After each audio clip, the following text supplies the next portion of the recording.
ਹਾਜ਼ਰ ਹੋ ਗਏ ਹਾਂ। ਆਪਾਂ ਇਹਦੇ ਵਿੱਚ ਪੈਦਾਇਸ਼ ਦਾ ਤੀਸਰਾ ਚੈਪਟਰ ਤੇ ਆਪਾਂ ਮੱਥੀ ਦਾ ਤੀਸਰਾ ਚੈਪਟਰ ਤੇ ਨਾਲੇ ਵਿਆਖਿਆ ਦੇਖਣੀ ਹੈ।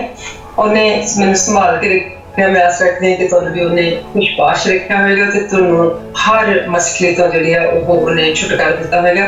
ਆਪਾਂ ਜ਼ਿਆਦਾ ਵਕਤ ਨਾ ਲੈਂਦੇ ਹੋਏ ਦੁਆ ਦੇ ਨਾਲ ਸ਼ੁਰੂ ਕਰਦੇ ਹਾਂ। ਖੁਦਾ ਦਾ ਲੱਖ ਲੱਖ ਸ਼ੁਕਰ ਹੈ ਕਿ ਸਾਨੂੰ ਮੌਕਾ ਦਿੱਤਾ ਕਿ ਅਸੀਂ ਤੇਰੀ ਜ਼ਿੰਦਗੀ ਵਿੱਚ ਆਏ ਹਾਂ ਤੇ ਅਸੀਂ ਆ ਕੇ ਆਪਣੇ ਆਪ ਨੂੰ ਖੁਦਾਵੰਦ ਅਵੇਲ ਕੀਤਾ, ਤੇਰੇ ਬੱਚਿਆਂ ਦੇ ਨਾਲ ਜੋੜਿਆ ਤੇ ਸਾਡੇ ਸਾਰਿਆਂ ਨੂੰ ਸਭ ਕੁਝ ਦੇ ਕੇ ਝੋਲੇ ਭਰ ਦਿੰਦਾ। ਇਸੇ ਤਰ੍ਹਾਂ ਸ਼ੁਕਰ ਕਰਦੇ ਹਾਂ। ਜੈਨਸਿਸ ਆਦਮੀ ਦਾ ਡਿੱਗਣਾ ਸਭ ਜਾਨਵਰਾਂ ਨਾਲੋਂ ਜਿਨ੍ਹਾਂ ਨੂੰ ਯਹੋਵਾ ਪਰਮੇਸ਼ਵਰ ਨੇ ਬਣਾਇਆ ਚਲਾਕ ਸੀ। उसने औरत ने क्या भला परमेश्वर ने सचमुच आख्या कि बाग दे किसी फल वृक्ष को तुसी ना खाए। औरत ने सब नूं आख्या बाग दे वृक्षां दे फलों तां असीं खांदे हां, पर जिहड़ा वृक्ष बाग दे विचकार है असीं उस दे फल तो नहीं खांदे, क्योंकि परमेश्वर ने सानूं कहा कि उस नूं ना खाओ ना हाथ लाओ, अजिहा ना होवे कि तुसीं मर जाओ।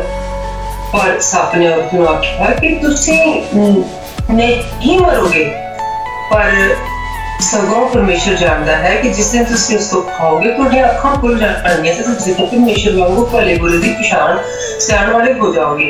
तां औरत ने आख्या कि ओह वृक्ष खाण लई तां चंगा है, अखियां नूं भाउंदा है, वृक्ष बुद्ध देण लई भी लोड़ींदा है। तां उसने उसदे फल तो लिया ते आप खाधा ते अपने पति नूं भी दित्ता। ਅਤੇ ਉਸਨੇ ਖਾਧਾ ਤਾਂ ਦੋਵਾਂ ਦੀਆਂ ਅੱਖਾਂ ਖੁੱਲ ਗਈਆਂ। ਉਹਨਾਂ ਨੇ ਜਾਣ ਲਿਆ ਕਿ ਅਸੀਂ ਨੰਗੀਆਂ, ਸਗੋਂ ਬੂੜੀ ਦੇ ਪੱਤੇ ਸਿਉਂ ਕੇ ਆਪਣੇ ਲਈ ਉਸਨੇ ਤਹਿਮਤ ਬਣਾਇਆ। ਤੇ ਉਹਨਾਂ ਨੇ ਪਰਮੇਸ਼ਵਰ ਦੀ ਆਵਾਜ਼ ਜਦੋਂ ਸੁਣੀ ਤਾਂ ਬਾਗ ਵਿੱਚ ਠੰਡੇ ਵੇਲੇ ਉਹ ਫਿਰਦਾ ਸੀ ਤਾਂ ਮਰਦ ਔਰ ਉਹਦੀ ਔਰਤ ਬਾਗ ਦੇ ਬਿਰਛਾਂ ਦੇ ਵਿਚਕਾਰ ਜੂਆ ਦੇ ਸਾਹਮਣੇ ਆਪਣੇ ਆਪ ਨੂੰ ਲੁਕਾਇਆ। ਤਦ ਜੂਆ ਨੇ ਆਦਮੀ ਨੂੰ ਪੁਕਾਰ ਕੇ ਕਿਹਾ ਕਿ तू है कितने? उसने कहा कि तेरी आवाज बाग में सुन के मैं डर गया, क्योंकि मैं नंगा सा। मैं अपने आप को लुकाया। उसने आख्या तेनू किहने दस्सिया कि तू नंगा है? जिस वृक्ष तो मैं तेनू हुक्म दिता सी तू ना खाएगी तो उसों खादा। फिर आदमी ने उसने आख्या जिस औरत ने तू मैनू दिता उसने मैनू उस वृक्ष तो दिता ते मैं खा लिया। तद यहोवा परमेश्वर ने आदमी ने बल्कि औरत नू आख्या तू ये की कीता? तिनी ने कहा सप ने मैनू भरमाया ते मैं खा लिया। परमेश्वर ने सप नूं आख्या इसलिए तू ये कीता, तू सारे डंगरां विचों जंगली जानवरां विचों श्रापित है। तू अपने ढिड दे भार तुरेगा ते जीवन दे सारे वरे तू मिट्टी खावेगा। तेरे अते औरत विच मैं तेरी संतान अते औरत संतान विच मैं वैर पावांगा और तेरे सिर नूं फेंगा ते तू उसदी हड्डी नूं डांग मारेगा। फिर औरत ने आख्या कि औरत ने आख्या कि मैं तेरे गर्भ की पीड़ बहुत विधावांगा, पीड़ नाल तू बच्चे जनेगी, पति तेरे पति वाल तेरी इच्छा होगी ते वो तेरे उत्ते हुक्म चलावेगा। ते उसने आदमी नूं कहा कि इसलिए कि तू अपनी औरत दी गल सुनी अते उस वृक्ष तो खाधा जिहदे विच मैं तैनूं हुक्म दित्ता सी कि उस तो तू ना खाए। सो जमीन तेरे कारण श्रापित हुई, तू अपने जीवन दे सारे दिन उस उत्ते दुख नाल खावेगा ਅਤੇ ਉਹ ਕੰਡੇ ਤੇ ਕੰਡਿਆਲੇ ਤੇਰੇ ਉਗਾਵੇਗੀ। ਤੂੰ ਪੈਲੀ ਦਾ ਸਾਗ ਪੱਤਰ ਖਾਵੇਗਾ ਤੇ ਤੂੰ ਆਪਣੇ ਮੂੰਹ ਦੇ ਮੁੜ ਕੇ ਪਸੀਨੇ ਨਾਲ ਰੋਟੀ ਖਾਵੇਗਾ ਅਤੇ ਮਿੱਟੀ ਵਿੱਚ ਫੇਰ ਮੁੜ ਜਾਵੇਗਾ, ਕਿਉਂਕਿ ਜਿੱਥੋਂ ਤੂੰ ਕੱਢਿਆ ਗਿਆ ਸੀ ਤੂੰ ਮਿੱਟੀ ਹੈ ਤੇ ਮਿੱਟੀ ਵਿੱਚ ਹੀ ਮੁੜੇਗਾ। ਆਦਮੀ ਨੇ ਆਪਣੀ ਔਰਤ ਦਾ ਨਾਮ ਹਵਾ ਰੱਖਿਆ ਇਸ ਲਈ ਕਿ ਉਹ ਸਾਰੇ ਜੀਵਨ ਦੀ ਮਾਤਾ ਹੈ। ਤਾਂ ਯਹੋਵਾ ਪਰਮੇਸ਼ਵਰ ਨੇ ਆਦਮੀ ਤੇ ਉਸਦੀ ਔਰਤ ਲਈ ਚਮੜੇ ਦੇ ਕੋਈ ਚੋਲੇ ਬਣਾ ਕੇ ਉਹਨਾਂ ਨੂੰ ਪਵਾਏ। ਤੇ ਯਹੋਵਾ ਪਰਮੇਸ਼ਵਰ ਨੇ ਆਖਿਆ ਵੇਖੋ ਆਦਮੀ ਭਲੇ ਬੁਰੇ ਦੀ ਪਛਾਣ ਵਿੱਚ ਸਾਡੇ ਵਰਗਾ ਹੋ ਗਿਆ। ਹੁਣ ਜੇ ਨਾ ਹੋਵੇ ਕਿ ਹੱਥ ਵਧਾ ਕੇ ਜੀਵਨ ਦੇ ਵ੍ਰਿਕਸ਼ ਤੋਂ ਵੀ ਲੈ ਕੇ ਖਾ ਲਵੇ ਤੇ ਸਦਾ ਹੀ ਜਿਉਂਦਾ ਰਹੇ। ਜੋ ਯਹੋਵਾ ਪਰਮੇਸ਼ਵਰ ਨੇ ਉਸ ਨੂੰ ਆਦਮ ਦੇ ਬਾਗੋਂ ਕੱਢ ਦਿੱਤਾ ਸੋ ਤਾਂ ਜੋ ਉਹ ਜ਼ਮੀਨ ਨੂੰ ਵਾਏ ਜਿਸ ਤੋਂ ਕੱਢਿਆ ਗਿਆ ਸੀ। ਸੋ ਉਸਨੇ ਜ਼ਮੀਨ ਨੂੰ ਵਾਇਆ ਤਾਂ ਅਦਨ ਦੇ ਬਾਗ ਦੇ ਚੜ੍ਹਦੇ ਪਾਸੇ ਦੂਤਾਂ ਨੂੰ ਪੱਤੇ ਜੋ ਪਾਸੇ ਘੁੰਮਣ ਵਾਲੇ ਖੰਡੇ ਦੀ ਲਾਸ਼ ਨੂੰ ਰੱਖਿਆ ਤਾਂ ਜੋ ਜੀਵਨ ਦੇ ਵ੍ਰਿਕਸ਼ ਦੀ ਰਾਖੀ ਕਰਨ। ਹੁਣ ਅਸੀਂ ਇਹਦਾ ਐਕਸਪਲੇਨੇਸ਼ਨ ਦੇਖਦੇ ਹਾਂ ਜਿਹੜਾ ਕਿ ਬੜਾ ਇੰਟਰਸਟਿੰਗ ਹੈਗਾ। कि किस तरह मतलब ਉਹਨੂੰ पैदाइश के चैप्टर की ਅਸੀਂ ਦੇਖੀ ਕਿ ਸੱਪ ਜ਼ਿਆਦਾ ਹੁਸ਼ਿਆਰ ਚਲਾਕ ਤੇ ਉਹਨੇ ਮੌਕਾ ਭਾਲ ਹੀ ਲਿਆ ਕਿ ਉਹ ਉਸ ਮੌਕੇ ਦਾ ਫਾਇਦਾ ਚੁੱਕੇ ਤੇ ਉਹਨਾਂ ਦੀ ਜ਼ਿੰਦਗੀ ਨੂੰ ਜਿਹੜੀ ਜੋ ਕੁਛ ਉਹਨਾਂ ਨੂੰ ਖੁਦਾ ਨੇ ਦਿੱਤਾ ਸੀ ਕਿਸ ਤਰ੍ਹਾਂ ਉਹਨਾਂ ਦੀਆਂ ਬਰਕਤਾਂ ਨੂੰ ਕਿ ਉਹਨਾਂ ਨੂੰ ਹਮੇਸ਼ਾ ਖੁਦਾ ਨੇ ਆਪਣੀ ਛਵੀ ਤੇ ਬਣਾਇਆ ਤੇ ਉਹਨਾਂ ਦੇ ਕੋਲ ਹੁਕਮ ਦਿੱਤਾ ਸੀ ਉਹਨਾਂ ਨੂੰ ਇੱਕ ਬਾਦਸ਼ਾਹ ਵਰਗਾ ਕਿ ਕਿਸ ਤਰ੍ਹਾਂ ਉਹਨਾਂ ਦੀ ਬਾਦਸ਼ਾਹਤ ਨੂੰ ਉਜਾੜੇ। ਸ਼ੈਤਾਨ ਨੇ ਸੱਪ ਰਾਹੀਂ ਔਰਤ ਨਾਲ ਗੱਲਬਾਤ ਕੀਤੀ ਤੇ ਈਵ ਉਸ ਨਾਲ ਗੱਲਬਾਤ ਕਰਨ ਦੇ ਵਿੱਚ ਅੰਗੇਜ ਹੋ ਗਈ। ਜਿਸ ਤਰ੍ਹਾਂ ਜਦੋਂ ਅਸੀਂ ਫੋਨ ਕਰਦੇ ਤਾਂ ਸਾਨੂੰ ਖਾਲੀ ਮਿਲਦਾ ਸਾਡੀ ਗੱਲ ਹੋ ਜਾਂਦੀ ਤਾਂ ਕਿਉਂਕਿ ਈਵ ਖੁਦਾ ਦੇ ਨਾਲ ਅੰਗੇਜ ਨਹੀਂ ਸੀ ਤੇ ਆਪਣੇ ਫੁੱਲੀ ਇੱਥੇ ਸਾਨੂੰ ਨਜ਼ਰ ਆਉਂਦਾ ਹੈ ਕਿ ਈਵ ਉਹਦੇ ਨਾਲ ਗੱਲਬਾਤ ਕਰਨ ਚ ਅੰਗੇਜ ਹੋ ਗਈ ਇੱਕ ਜ਼ਰੂਰਤ ਨਹੀਂ ਸੀ। ਅੱਜ ਵੀ ਉਹੀ ਤਰੀਕਾ ਹੈ, ਅੱਜ ਵੀ ਹੀ ਹੁੰਦਾ ਹੈ, ਅੱਜ ਵੀ ਇਹ ਤਰੀਕਾ ਹੈ ਕਿ ਅੱਧੀ ਜਦੋਂ ਇੱਕ ਸਭ ਦੀ ਆਵਾਜ਼ ਹੈ ਅਸੀਂ ਖਾਸ ਕਰ ਜਿਹਨਾਂ ਲੋਕਾਂ ਦਾ ਇੰਟੈਲੀਜੈਂਸ ਵੀ ਹੈ ਉਹ ਸੋਚਦੇ ਕਿ ਚਲੋ ਥੋੜੀ ਦੇਰ ਤੱਕ ਦੁਬਾਰਾ ਟਰਾਈ ਕਰਦੇ ਕਿ ਇਸ ਤੋਂ ਸ਼ੁਰੂ ਤੋਂ ਹੋ ਜਾਏ ਪਰ ਜਿਹੜੇ ਕਿ ਮਤਲਬ ਨਹੀਂ ਹੈ ਕੁਝ ਕਿਸੇ ਉਲਟੀ ਸਿਚੁਏਸ਼ਨ ਦੇ ਵਿੱਚ ਕਈ ਵਾਰੀ ਵੀ ਪੈ ਜਾਂਦੇ।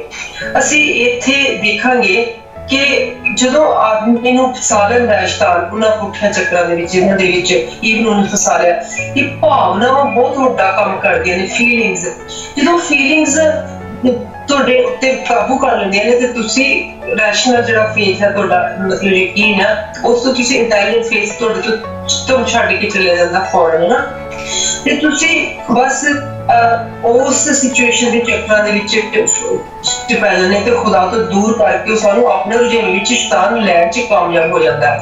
ਅਸੀਂ ਤੀਸਰੇ ਚੈਪਟਰ ਦੀ 4 ਤੋਂ 7ਵੀਂ ਆਇਤ ਦੇਖਣ ਲੱਗੇ ਕਿ ਜਿਸ ਤਰ੍ਹਾਂ ਤੁਸੀਂ ਸਭ ਜਾਣਦੇ ਹੋ ਕਿ ਖੁਦਾ ਨੇ ਯਕੀਨ ਨੂੰ ਜਨਮ ਦਿੱਤਾ ਹੈ ਕਿਉਂਕਿ ਅਸੀਂ ਖੁਦਾ ਹੈ ਤੇ ਯਕੀਨ ਹੈ ਅਸੀਂ ਯਕੀਨ ਕਰਦੇ ਕਿ ਖੁਦਾ ਹੈ ਤੇ ਅਸੀਂ ਉਸ ਯਕੀਨ ਨੂੰ ਸਾਡਾ ਯਕੀਨ ਜਿਹੜਾ ਉਹ ਸਾਨੂੰ ਖੁਦਾ ਦੇ ਨਾਲ ਸਭ ਕੁਝ ਜੋ ਸਾਨੂੰ ਚਾਹੀਦਾ ਦਿੰਦਾ। ਪਰ ਸ਼ੈਤਾਨ ਨੇ ਕਿਹਨੂੰ ਪੈਦਾ ਕੀਤਾ? ਸ਼ੱਕ ਨੂੰ। ਜਿਸ ਤਰ੍ਹਾਂ ਕਿ ਯਕੀਨ ਦਾ ਬਾਪ ਇੱਕ ਤਰ੍ਹਾਂ ਨਾਲ ਆਪਾਂ ਕਹਿੰਦੇ ਆ ਕਿ ਖੁਦਾ ਹੈ ਇਸੇ ਤਰ੍ਹਾਂ ਸ਼ੱਕ ਦਾ ਬਾਪ ਸ਼ੈਤਾਨ ਹੈ ਤੇ ਉਹਨੇ ਸ਼ੱਕ ਦਾ ਬੀਜ ਈਵ ਦੇ ਵਿੱਚ ਇਸ ਤਰ੍ਹਾਂ ਬੀਜਿਆ ਕਿ ਉਹ ਮਤਲਬ ਕਿ ਤੁਸੀਂ ਮਰੋਗੇ ਨਹੀਂ ਬਲਕਿ ਰੱਬ ਵਰਗੇ ਸਿਆਣੇ ਹੋ ਜਾਓਗੇ। ਅਸੀਂ ਇੱਥੇ ਦੇਖਦੇ ਹਾਂ ਕਿ ਉਹਨੂੰ ਸਿਆਣਪ ਕਿੰਨੀ ਜ਼ਿਆਦਾ ਭਾਉਂਦੀ ਸੀਗੀ, ਉਹਨੇ ਕਿੰਨੀ ਕਦਰ ਕੀਤੀ ਕਿ ਮੈਨੂੰ ਅਕਲ ਮਿਲ ਜੂਗੀ ਸਾਨੂੰ ਤਾਂ ਬਹੁਤ ਮਿਲ ਜੂਗੀ। ਕਈ ਵਾਰੀ ਕੀ ਹੁੰਦਾ ਅਸੀਂ ਇਹ ਭੁੱਲ ਜਾਂਦੇ ਕਿ ਸਿਆਣਪ ਦੇ ਨਾਲ ਜਿੰਨੀ ਸਾਡੇ ਕੋਲ ਜ਼ਿਆਦਾ ਸਿਆਣਪ ਹੈ ਇੰਟੈਲੀਜੈਂਸ ਹੈ ਪੜ੍ਹਾਈ ਲਿਖਾਈ ਹੈ ਸਾਡੇ ਕੋਲ ਜਿੰਨੇ ਜ਼ਿਆਦਾ ਮਤਲਬ ਡਿਗਰੀਆਂ ਹੈਗੀਆਂ ਜਾਂ ਸਾਡੇ ਕੋਲ ਜਿੰਨੀਆਂ ਟ੍ਰੇਨਿੰਗਸ ਹੈਗੀਆਂ ਸਾਡੇ ਕੋਲ ਉਨੀ ਜ਼ਿਆਦਾ ਰਿਸਪੌਂਸਿਬਿਲਿਟੀ ਹੈ ਤੇ ਕਈ ਵਾਰੀ ਅਸੀਂ ਉਹ ਰਿਸਪੌਂਸਿਬਿਲਿਟੀ ਨੂੰ ਨਿਭਾਉਂਦਿਆਂ ਏਦਾਂ ਦੀਆਂ ਗਲਤੀਆਂ ਕਰ ਜਾਂਦੇ ਆ ਜਿੱਦਾਂ ਦੀ ਗਲਤੀ ਇੱਥੇ ਈਵ ਨੇ ਕੀਤੀ ਤੇ ਐਡਮ ਨੇ ਕਰ ਲੈਣ ਦਿੱਤੀ ਤੇ ਉਹਨੇ ਮਤਲਬ ਲੀਡ ਨਹੀਂ ਕੀਤਾ ਜਦੋਂ ਕਿ ਉਹਦਾ ਰੋਲ ਐਜ਼ ਅ ਲੀਡਰ ਹੁੰਦਾ ਉਹ ਪਹਿਲੇ ਆਇਆ ਪਰ ਉਹਨੇ ਉਹਨੂੰ ਗਲਤੀ ਕਰ ਲੈਣ ਦਿੱਤੀ ਕਿਉਂਕਿ ਉਹਨੇ ਬਾਹਰ ਆਪਣੇ ਖੁਦਾ ਦੇ ਰਿਸ਼ਤੇ ਨੂੰ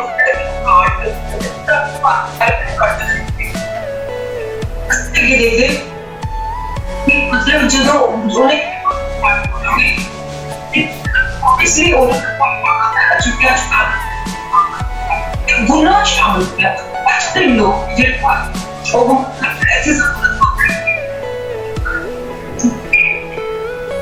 शैतान ने अपना ਤੇ ਉਹਨੇ ਦੁੱਧ ਵਿੱਚ ਨਿੰਬੂ ਨਿਚੋੜ ਦਿੱਤਾ ਮਤਲਬ ਕਿ ਉਹਨੂੰ ਭਾਵ ਮੈਂ ਤੁਹਾਨੂੰ ਦੁਨਿਆਵੀ ਐਗਜ਼ਾਮਪਲ ਦਿੱਤੀ ਜਦੋਂ ਦੁੱਧ ਵਿੱਚ ਨਿੰਬੂ ਨਿਚੋੜੇ ਤੇ ਦੁੱਧ ਫਟ ਜਾਂਦਾ ਤੇ ਉਹ ਦੁੱਧ ਨਹੀਂ ਰਹਿੰਦਾ ਮੁੜ ਕੇ ਬੇਸ਼ੱਕ ਅਸੀਂ ਉਹਦਾ ਪਨੀਰ ਬਣਾ ਲਈਏ ਉਸ ਮਤਲਬ ਦੁੱਧ ਦੇ ਵਿੱਚ ਜਿਹੜਾ ਦੁੱਧ ਹੈ ਉਹਦੇ ਅਸੀਂ ਰਸਗੁੱਲੇ ਵੀ ਬਣਾ ਸਕਦੇ ਆ ਉਹਦਾ ਕੁਝ ਹੋਰ ਕਰ ਸਕਦੇ ਪਰ ਉਹ ਦੁੱਧ ਨਹੀਂ ਰਹਿ ਜਾਂਦਾ ਨਾ ਅਸੀਂ ਉਹਨੂੰ ਮਤਲਬ ਦੁਬਾਰਾ ਦੁੱਧ ਦੀ ਤਰ੍ਹਾਂ ਨਹੀਂ ਪੀ ਸਕਦੇ ਸੋ ਇਸ ਕਰਕੇ ਉਹਨੇ ਉਹ ਹਰਕਤ ਕਰਤੀ ਖੁਦਾ ਨੂੰ ਮੁੜ ਕੇ ਸੋਚਣਾ ਪਿਆ ਕਿ ਮੈਂ ਕਿਸ ਤਰ੍ਹਾਂ ਪਲਾਨ ਕਰਨਾ ਪਿਆ ਕਿ ਮੈਂ ਹੁਣ ਕੀ ਕਰੂੰਗਾ ਆਪਣੇ ਕਿਹੜਾ ਮੈਂ ਇੱਥੇ ਦੁਬਾਰਾ ਕਿਸ ਤਰ੍ਹਾਂ ਇਹਨੂੰ ਸੰਪੂਰਨ ਕਰੂੰਗਾ ਤੇ ਮਤਲਬ ਅਸੀਂ ਅੱਗੇ ਦੇਖਦੇ ਕਿ ਜਦੋਂ ਗੁਨਾਹ ਨੇ ਇਹ ਨਹੀਂ ਕਿ ਈਵ ਤੇ ਐਡਮ ਦੀਆਂ ਅੱਖਾਂ ਜਿਹੜੀਆਂ ਉਹ ਸਿਆਣਪ ਲਈ ਵੀ ਖੁੱਲ ਗਈਆਂ, ਐਕਚੁਅਲੀ ਗੁਨਾਹ ਲਈ ਖੁੱਲ ਗਈਆਂ। ਇੱਥੇ ਕਿੰਨਾ ਭੋਲਾ ਬਣ ਕੇ ਉਹਨੇ ਕਿ ਤੁਹਾਡੀਆਂ ਅੱਖਾਂ ਖੁੱਲ ਜਾਣਗੀਆਂ ਤੇ ਤੁਸੀਂ ਖੁਦਾ ਵਰਗੇ ਸਿਆਣੇ ਹੋ ਜਾਓਗੇ, ਬਲਕਿ ਇਹ ਨਹੀਂ ਕਿ ਤੁਸੀਂ ਗੁਨਾਹ 'ਚ ਸ਼ਾਮਲ ਹੋ ਜਾਓਗੇ ਕਿਉਂਕਿ ਉਹ ਗੁਨਾਹ 'ਚ ਭਰਿਆ ਹੋਇਆ। ਸੋ ਆਦਮ ਤੇ ਈਵ ਦੀਆਂ ਅੱਖਾਂ ਗੁਨਾਹ ਲਈ ਖੁੱਲੀਆਂ, ਪਰ ਗੁਨਾਹ ਲਈ ਉਹ ਲੁਕਣ ਲੱਗੇ ਕਿਉਂਕਿ ਉਹਨਾਂ ਨੂੰ ਕੋਈ ਅਦਰਵਾਈਜ਼ ਲੁਕਣ ਦੀ ਲੋੜ ਨਹੀਂ ਹੈ। ਸੱਚਾਈ ਨੂੰ ਕਿਸ ਨੂੰ ਲੁਕਣ ਦੀ ਲੋੜ ਨਹੀਂ ਹੈ, ਗੰਦਗੀ ਨੂੰ ਜਿਹੜੀ ਆ ਉਹਨੂੰ ਲੁਕਣ ਦੀ ਲੋੜ। ਕਿਉਂਕਿ ਤੁਹਾਡਾ ਅਗਰ ਘਰ ਮੈਸੀ ਰਿਹਾ ਤਾਂ ਤੁਸੀਂ ਦਰਵਾਜ਼ਾ ਬੰਦ ਕਰ ਦਿੰਦੇ ਸੀ, ਕਹਿੰਦੇ ਅੱਖਾਂ ਕੋ ਖਿਲਾਰਾ ਜਾਏ, ਕਿਸੇ ਨੂੰ ਬਣਾਈ ਨਜ਼ਰ ਆਉਂਦੀ, ਠੀਕ ਹੈ। ਪਰ ਜਦ ਫਿਰ ਤੁਸੀਂ ਕੀ ਕਰਦੇ, ਜਲਦੀ ਨਾਲ ਤੇ ਕੱਪੜਾ ਪਾ ਦਿੰਦੇ ਕਿਉਂਕਿ ਉਹ ਤੁਹਾਨੂੰ ਮੈਸੀ ਲੱਗਦਾ। ਜੇ ਤੁਹਾਡੇ ਆਪਣੇ ਮਨ ਨੂੰ ਮੈਸੀ ਲੱਗਦਾ, ਅੱਖਾਂ ਨੂੰ ਮੈਸੀ ਲੱਗਦਾ, ਤੇ ਇਮੇਜਿਨ ਕਰੋ ਕਿ ਗੁਨਾਹ ਜਿਹੜਾ ਉਹ ਖੁਦਾ ਨੂੰ ਕਿੰਨਾ ਮੈਸੀ ਲੱਗਦਾ, ਹੈ ਨਾ। ਤੇ ਪਾਕੀਜ਼ਗੀ ਤੇ ਮਾਸੂਮੀਅਤ ਜਿਹੜੀ ਆ ਉਹ ਉਹਨਾਂ ਦੇ ਵਿੱਚ ਸ਼ਾਮਲ ਮਤਲਬ ਨਹੀਂ ਰਹੀ, ਸ਼ਾਮਲ ਹੋ ਗਿਆ, ਹੈ ਨਾ। ਸਦਾ ਦੀ ਸੁੱਖ ਆਰਾਮ ਚੈਨ ਸੀਗਾ ਕਿ ਕੋਈ ਫਿਕਰ ਨਹੀਂ, ਫਾਕਾ ਨਹੀਂ, ਚੁੱਪ ਕਰਕੇ ਬੈਠਦੇ ਆ, ਉੱਠਦੇ ਆ, ਖੇਲਦੇ ਆ, ਮਲਦੇ ਆ, ਆਰਾਮ ਨਾਲ ਫਲ ਜਿਹੜੇ ਹੈਗੇ ਖਾ ਲੈਂਦੇ ਆ, ਸਾਨੂੰ ਰੋਟੀ ਮਿਲਦੀ ਹੈ ਮਰਨਾ, ਸਾਨੂੰ ਕੋਈ ਲੋੜ ਨਹੀਂ ਕੰਮ ਕਰਨ ਦੀ। ਅਸੀਂ ਸਿਰਫ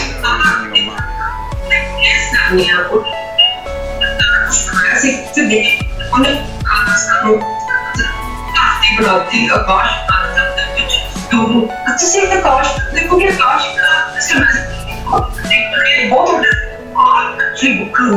ਬਹੁਤ ਵੱਡਾ ਪਹਾੜ ਆ, ਉਹਦੇ ਵਿੱਚ ਤੁਸੀਂ ਦੇਖੋ ਦੋ ਉਹਨੇ ਦੀਵੇ ਰੱਖੇ ਹੋਏ ਆ, ਚੰਨ ਤੇ ਸੂਰਜ।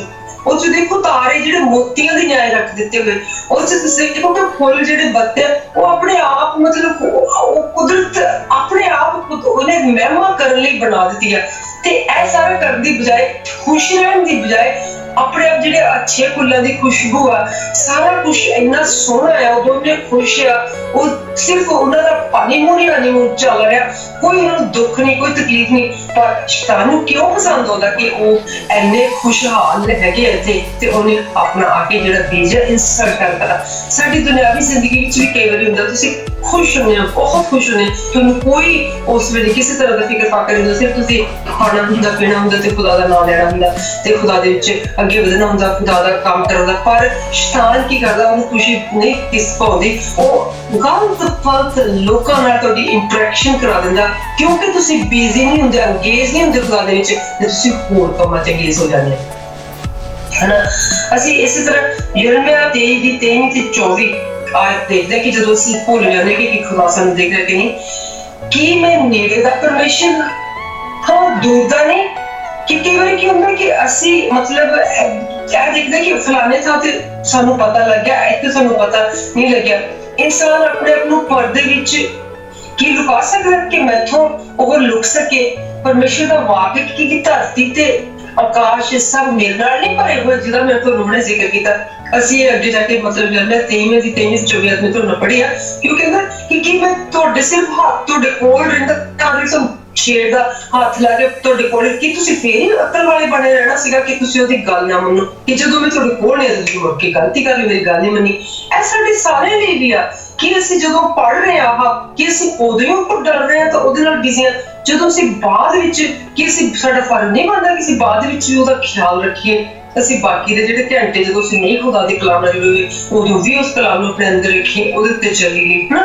ਕਿਉਂਕਿ ਇਹ ਸਾਨੂੰ ਫਿਰ ਅਸੀਂ ਦੇਖਦੇ ਕਿ ਇਹਦੇ ਤੀਸਰੇ ਚੈਪਟਰ ਦੀ 12ਵੀਂ ਆਇਤ ਕਿ ਆਦਮ ਦਾ ਮਤਲਬ ਚੁੱਪਚਾਪ ਰਵੱਈਆ, ਕਿ ਜਿਹੜਾ ਕਿ ਉਹ ਬੜਾ ਸਾਨੂੰ ਇੱਥੇ ਮਤਲਬ ਵਾਈਟ ਨਜ਼ਰ ਆਉਂਦਾ ਕਿ ਉਹਨੇ ਚੁੱਪ ਕਰਕੇ ਖੋਲਿਆ ਤੇ ਖਾ ਲਿਆ, ਹਨਾ। ਮਤਲਬ ਖੁਦਾ ਨੇ ਉਹਨੂੰ ਲੀਡਰ ਬਣਾਇਆ ਹੈ, ਉਹਨੂੰ ਅਸੀਂ ਤਾਂ ਦੇਖਦੇ ਕਿ ਆਦਮ ਨੂੰ ਲੀਡਰ ਬਣਾਇਆ ਗਿਆ ਆ ਤੇ ਉਹਨੂੰ ਧਰਤੀ ਦੇ ਉੱਤੇ ਮਤਲਬ ਸਾਰੇ ਪਸ਼ੂਆਂ ਦੇ ਉੱਤੇ, ਪੰਛੀਆਂ ਉੱਤੇ ਰਾਜ ਕਰਨ ਲਈ ਕਿਹਾ ਗਿਆ। ਤਾਂ ਉਹਨੂੰ ਆਪਣੀ ਪਤਨੀ ਨੂੰ ਵੀ ਸਮਝਾਉਣ ਲਈ, ਪਰਖਣ ਲਈ, ਮਤਲਬ ਉਹਨੂੰ ਟ੍ਰੇਨ ਕਰਨ ਲਈ ਕਿਹਾ ਗਿਆ। ਇਹ ਤਾਂ ਨਹੀਂ ਉਹਨੂੰ ਕਿਹਾ ਗਿਆ ਮੈਂ ਤੈਨੂੰ ਦੇ ਦਿੱਤੀ ਹੈ ਤੇ ਤੂੰ ਹੁਣ ਬਸ ਚੁੱਪ ਕਰਕੇ ਰੈਸਟ ਕਰ ਤੇ ਤੂੰ ਹੁਣ ਬੈਕ ਡੋਰ ਮਤਲਬ ਪਿੱਛੇ ਬੈਕ ਸੀਟ ਦੇ ਉੱਤੇ ਚਲੇ ਜਾ ਤੇ ਇਹ ਡਰਾਈਵ ਕਰੇ ਤੇ ਤੂੰ ਚੁੱਪ ਕਰਕੇ ਸੌ ਜਾ ਬੈਕ ਸੀਟ ਦੇ ਉੱਤੇ। ਨਹੀਂ, ਉਹਨੇ ਆ ਕਦੀ ਵੀ ਨਹੀਂ ਕਿਹਾ। ਉਹਨੇ ਕਿਹਾ ਅਗਰ ਤੁਸੀਂ ਦੋਨੋਂ ਇੱਕ ਹੈ, ਤੁਸੀਂ ਦੋਨਾਂ ਨੂੰ ਬਣਾਇਆ ਆ, ਇੱਕੋ ਜਿਹੇ ਬਣਾਇਆ ਤੇ ਮਤਲਬ ਇੱਕੋ ਜਿਹੇ ਤੋਂ ਪਾ ਕੇ ਤੁਸੀਂ ਇੱਕ ਦੂਜੇ ਸਾਥੀ ਹੋ, ਉਹ ਖਾਸ ਕਰਕੇ ਤੇ ਸਹਾਇਕ ਬਣਾਈ ਆ। ਤੂੰ ਡਰਾਈਵ ਕਰੋ ਤੇ ਫਿਰ ਨਾਲ ਤੇ ਸਪੋਰਟ ਕਰੇ, ਹਨਾ। ਉਹ ਤੈਨੂੰ ਪਾਣੀ ਦੇਵੇ, ਤੈਨੂੰ ਜੋ ਕੁਛ ਚਾਹੀਦਾ ਉਹ ਦੇਵੇ, ਸਾਰਾ ਕੁਛ ਦੇਵੇ, ਤੈਨੂੰ ਤੇਰਾ ਪਸੀਨਾ ਵੀ ਪੂੰਝੇ, ਪਰ ਤੂੰ ਲੀਡ ਕਰ। ਪਰ ਉਹ ਦੇਖੋ ਇੱਥੇ ਲੀਡ ਨਹੀਂ ਕਰਦਾ, ਉਹ ਲੇਜ਼ੀ ਬਣ ਕੇ ਬੈਕ ਸੀਟ ਤੇ ਚਲਾ ਗਿਆ, ਹਨਾ।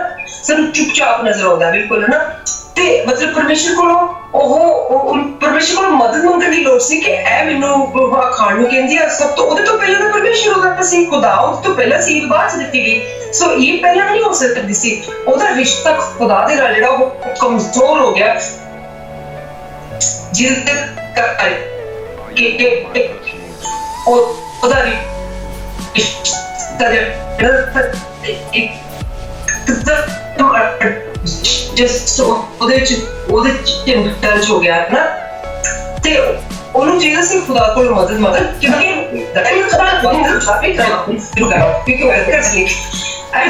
ਕਿ ਮਤਲਬ ਉਹਨੂੰ ਮੈਨੇਜ ਵੀ ਨਹੀਂ ਕਰ ਸਕਿਆ। ਇੱਥੇ ਅਣਆਗਿਆਕਾਰ ਬਣਿਆ ਤੇ ਉਹਨੇ ਬਲਕਿ ਈਵ ਵੀ ਅਣਆਗਿਆਕਾਰ ਬਣ ਗਈ। ਉਹਨੇ ਈਵ ਦੀ ਅਣਆਗਿਆਕਾਰੀ ਤੇ ਦਲੇਰੀ ਨੂੰ, ਜਿਹੜੀ ਕਿ ਬੋਲਡ ਸਾਨੂੰ ਨਜ਼ਰ ਆਉਂਦੀ ਆ, ਉਹਨੂੰ ਉਹਦੇ ਪਿੱਛੇ ਲੁਕ ਗਿਆ, ਉਹਦੇ ਵਿੱਚ ਲੁਕਣਾ ਕਬੂਲ ਕਰ ਲਿਆ।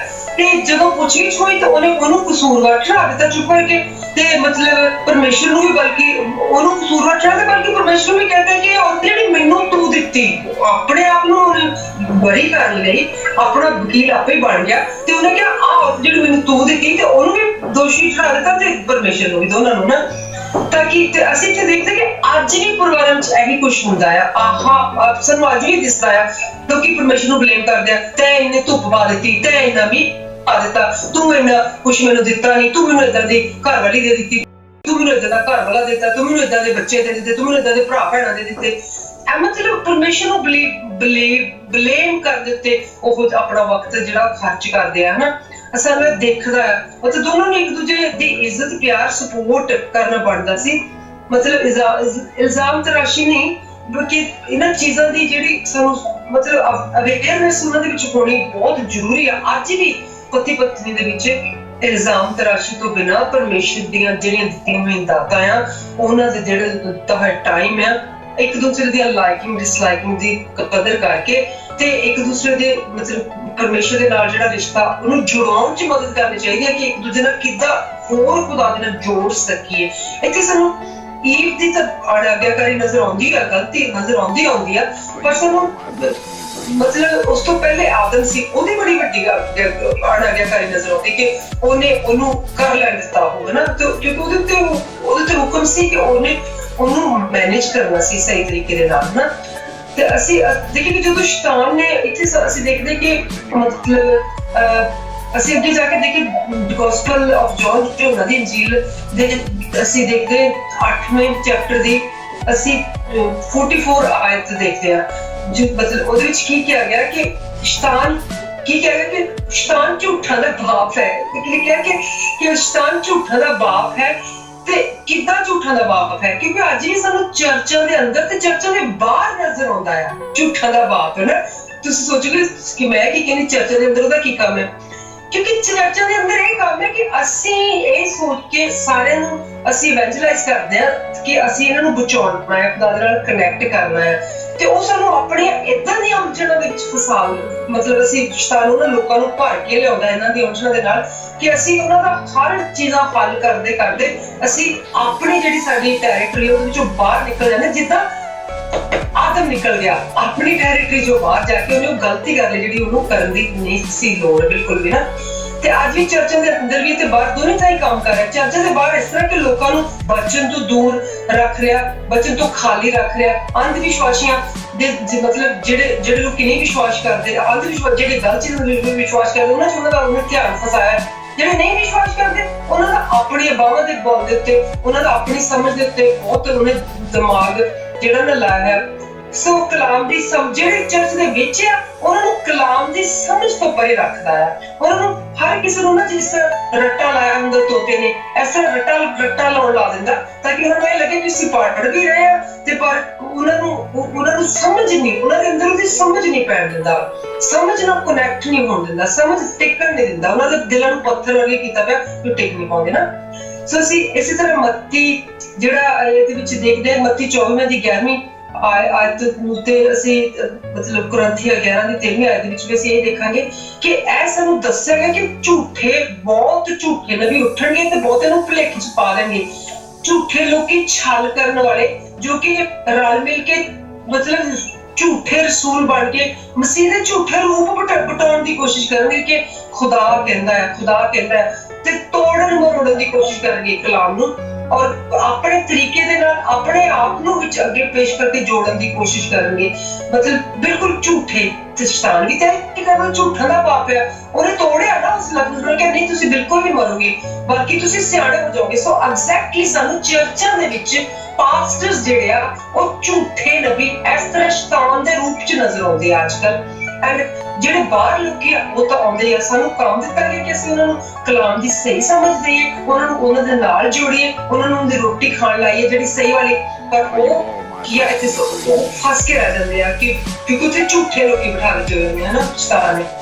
ਤੇ ਅਸੀਂ ਹੁਣ ਦੇਖਦੇ ਹਾਂ ਕਿ ਕਿਉਂਕਿ ਅਸੀਂ ਦੇਖਿਆ ਕਿ ਤੀਸਰੇ ਦੀ ਇਹਦੀ ਜਿਹੜੀ 21ਵੀਂ ਆਇਤ ਵਿੱਚ ਅਸੀਂ ਕੀ ਦੇਖਿਆ ਕਿ ਕੁਰਬਾਨੀਆਂ ਜੋ ਖੁਦਾਵੰਦ ਯਿਸੂ ਮਸੀਹ ਨੇ ਮਤਲਬ ਕੀਤੀਆਂ, ਕੁਰਬਾਨੀਆਂ ਜੋ ਖੁਦਾ ਅੱਗੇ ਚੜਾਈਆਂ ਗਈਆਂ ਉਹ ਖੁਦਾਵੰਦ ਯਿਸੂ ਮਸੀਹ ਖੁਦ ਹੀ ਆ ਹਨਾ, ਕਿ ਉਹਨੇ ਆਪਣੇ ਆਪ ਨੂੰ ਪੇਸ਼ ਕੀਤਾ, ਮਤਲਬ ਆਪਣੇ ਸਾਡੇ ਗੁਨਾਹਾਂ ਵਾਲੀ ਉਹਨੇ ਆਪਣੇ ਆਪ ਨੂੰ ਪੇਸ਼ ਕੀਤਾ।